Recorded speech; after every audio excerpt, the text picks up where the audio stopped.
ദിനാവൃത്താന്തം 20-ാം അധ്യായം 1 മുതൽ 37 വരെയുള്ള വാക്യങ്ങൾ.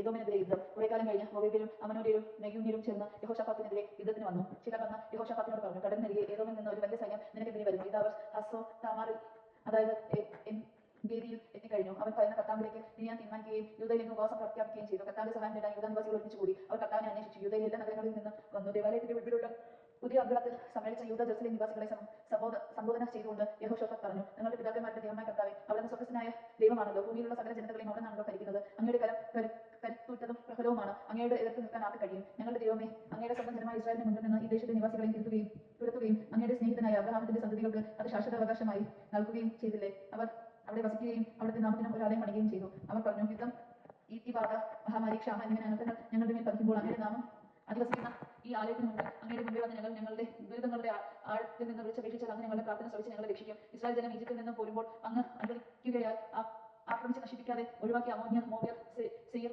പർവ്വത നിവാസികൾ എന്നിവർ അങ്ങ് നൽകിയ അവകാശമായി തന്ന ഈ ദേശത്തിൽ നിന്ന് ഞങ്ങളെ തിരുത്താൻ വന്നിരിക്കുന്നു. ഇതാണ് അവർ ഞങ്ങൾക്ക് നൽകുന്ന പ്രതിഫലം. ഞങ്ങളുടെ ദൈവമേ, അങ്ങ് അവരുടെ ന്യായവിധി നടത്തുകയില്ലേ? നിങ്ങൾക്കെതിരെ വരുന്ന ഈ വലിയ സൈന്യവ്യൂഹത്തോട് പൊരുതാൻ ഞങ്ങൾ അശക്തരാണ്. എന്ത് ചെയ്യുന്നുവെന്ന് ഞങ്ങൾക്ക് അറിയില്ല. എങ്കിലും ഞങ്ങൾ അങ്ങയിൽ അഭയം പ്രാപിക്കുന്നു. യൂദായിലെ പുരുഷന്മാരെല്ലാവരും കുട്ടികളോടും ഭാര്യമാരോടും കുഞ്ഞുങ്ങളോടും കൂടി കർത്താവിന്റെ മുമ്പിൽ നിൽക്കുകയായിരുന്നു. അപ്പോൾ കർത്താവിന്റെ ആത്മാവ് സഫാമധ്യേ നിന്നിരുന്ന ആസാഫ് വംശജനും ലേവ്യനായ യഹസേലിന്റെ മേൽ വന്നു. അവൻ സക്കറിയയുടെയും ബനാനയുടെയും ബനായ ജയീലിന്റെയും ജയീൽ മത്താനിയായുടെയും മകനായിരുന്നു.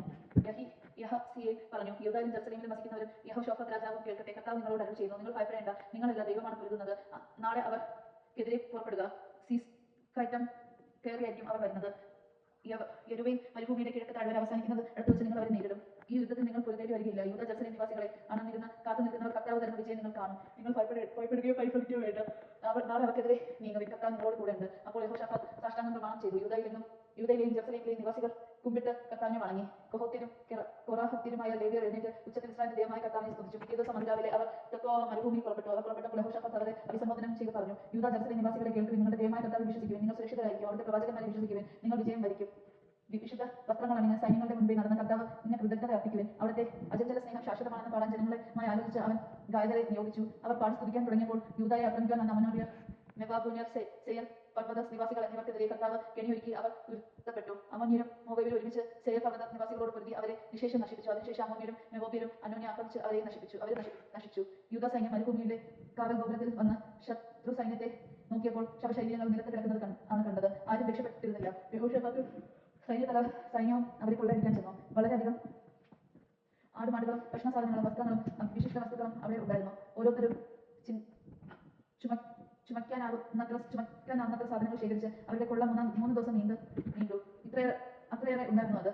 4-ാം ദിവസം അവർ ബാറാഖത്ത് താഴ്വരയിൽ ഒന്നിച്ചുകൂടി. അവിടെ അവർ കർത്താവിനെ വാഴ്ത്തി. അതുകൊണ്ടാണ് അതിന് ബാറാഖത്ത് താഴ്വര എന്ന പേര് ലഭിച്ചത്. ശത്രുക്കളുടെ മേൽ കർത്താവ് നൽകിയ വിജയത്തിൽ ആഹ്ലാദിച്ചുകൊണ്ട് യൂദാ ജെറുസലേം നിവാസികൾ യഹോശാഫാത്തിന്റെ നേതൃത്വത്തിൽ ജെറുസലേമിലേക്ക് മടങ്ങി. വീണ, കിന്നരം, കാഹളം എന്നിവയുടെ അകമ്പടിയോടെ അവർ ജെറുസലേമിൽ കർത്താവിന്റെ ഭവനത്തിലെത്തി. ഇസ്രായേലിന്റെ ശത്രുക്കൾക്കെതിരെ കർത്താവ് പൊരുതിയെന്ന് കേട്ടപ്പോൾ ചുറ്റുമുള്ള ജനങ്ങളെല്ലാം ദൈവത്തെക്കുറിച്ചുള്ള ഭയം ബാധിച്ചു. യഹോശാഫാത്തിന്റെ ഭരണം സമാധാനപൂർണ്ണമായിരുന്നു. അവന്റെ രാജ്യത്തിന് ചുറ്റും ദൈവം സ്വസ്ഥത നൽകി. അങ്ങനെ യഹോശാഫാത്ത് യൂദായിൽ ഭരണം ആരംഭിക്കുമ്പോൾ അവന് 35 വയസ്സായിരുന്നു. അവൻ 25 വർഷം ജെറുസലേം ഭരിച്ചു. ഹിൽക്കയുടെ മകൾ അസൂബയായിരുന്നു അവന്റെ അമ്മ. അവൻ തന്റെ പിതാവായ ആസയുടെ മാർഗ്ഗത്തിൽ നിന്ന് വൃദ്ധിചരിച്ചില്ല. കർത്താവിന്റെ മുൻപാകെ നീതിയായത് പ്രവർത്തിച്ചു. എങ്കിലും പൂജാഗിരികൾ നീക്കം ചെയ്തില്ല. തങ്ങളുടെ പിതാക്കന്മാരുടെ ദൈവത്തിൽ ജനം ഹൃദയം അർപ്പിച്ചിരുന്നില്ല. യഹോശാഫാത്തിന്റെ മറ്റു പ്രവർത്തനങ്ങൾ ആദ്യാവസാനം ഹന്നായിയുടെ മകനായ യേഹൂവിന്റെ ദിനാവൃത്തത്തിൽ രേഖപ്പെടുത്തിയിട്ടുണ്ട്. അത് ഇസ്രായേൽ രാജാക്കന്മാരുടെയും പുസ്തകത്തിലും എഴുതിയിട്ടുണ്ട്. ഒടുവിൽ യൂദാ രാജാവായ യഹോശാഫാത്ത് ഇസ്രായേൽ രാജാവായ അഹസ്യയുമായി സംഘത്തിൽ ഏർപ്പെട്ടു. അസഹ്യ ദുഷ്കർമ്മിയായിരുന്നു. താർഷീഷിലേക്ക് പോകുന്നതിന് എസിയോൻ ഗേബറിൽ വെച്ച് കപ്പലുകൾ നിർമ്മിച്ചത് അവരൊന്നിച്ചാണ്. മരേഷോനായിലെ ദോദാബൂഹിന്റെ പുത്രനായ എലിയാസർ യഹോശാഫാത്തിനെതിരെ പ്രവചിച്ചു പറഞ്ഞു, അസഹ്യാഹുമായി സംഖ്യം ചെയ്തതിനാൽ നീ നിർമ്മിച്ചതെല്ലാം കർത്താവ് നശിപ്പിക്കും. ആ കപ്പലുകളെല്ലാം ഇടഞ്ഞ് തകർന്നു. താർഷീഷിലേക്ക് പോകുവാൻ അവയ്ക്ക് കഴിഞ്ഞില്ല. യജമാൻ നാം കേട്ടത് നമുക്ക് ദൈവത്തെ സ്തുതിക്കാം. ക്രിസ്തുവിനെ സ്തുതി.